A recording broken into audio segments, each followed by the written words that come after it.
உலக வரலாற்றிலேயே இவ்வளவு தோல்வியை சந்தித்த ஒரே அரசியல் இயக்கம் மீண்டும் உற்சாகத்தோடு போட்டியிடுவது இங்கு தமிழ்நாட்டில் மட்டும்தான். அது நாம் தமிழர் கட்சிதான் என சென்னை மயிலாப்பூரில் நடைபெற்ற தேர்தல் பிரச்சார கூட்டத்தில் ஒருங்கிணைப்பாளர் சீமான் பேச்சு.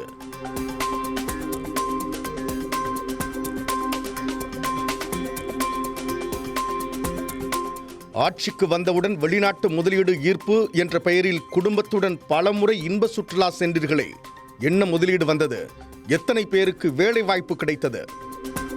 மத்திய அரசின் திட்டங்களால் பெறும் வளர்ச்சிக்கு உங்கள் ஸ்டிக்கரை ஒட்ட கூச்சமாக இல்லையா?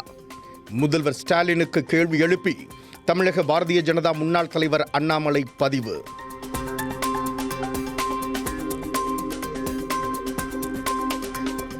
நான் விவசாயின்னு சொல்றது மட்டும் போதுமா? நிலம் எங்கேன்னு கேள்வி எழுப்பிய KR பெரிய கருப்பன். அதிமுக பொதுச் செயலாளர் எடப்பாடி பழனிசாமி மீது கடும் விமர்சனம்.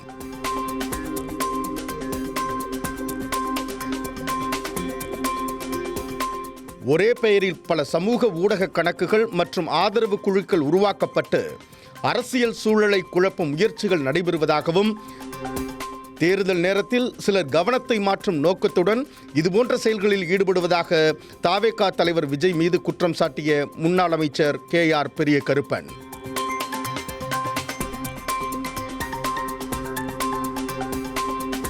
தமிழ்நாட்டில் நீட் வேண்டாம் என்பது பரவலான கருத்தாக உள்ளதால் அதற்கான மாற்றம் வர வேண்டுமெனில் மற்ற மாநிலங்களும் குரல் கொடுக்க வேண்டும்.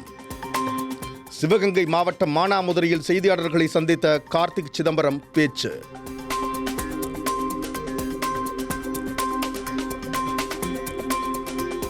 தமிழகத்தில் வரும் ஏப்ரல் 23ஆம் தேதி ஒரே கட்டமாக தேர்தல் நடைபெற்று மே 4ஆம் தேதி தேர்தல் முடிவுகள் வெளியாக உள்ள நிலையில், தேர்தல் தேதி அறிவிக்கப்பட்டு தேர்தல் விதிமுறைகள் அமலானது முதல் அதிகாரிகள் தீவிர வாகன சோதனை. தமிழகத்தில் தேர்தல் தேதி அறிவிக்கப்பட்ட நாளிலிருந்து இதுவரை 462 கோடி ரூபாய் மதிப்பிலான ரொக்கம், மதுபானம், போதைப்பொருள் உள்ளிட்டவற்றை பறக்கும் படையினர் பறிமுதல் செய்துள்ளதாக தெரிவித்துள்ளது தேர்தல் ஆணையம்.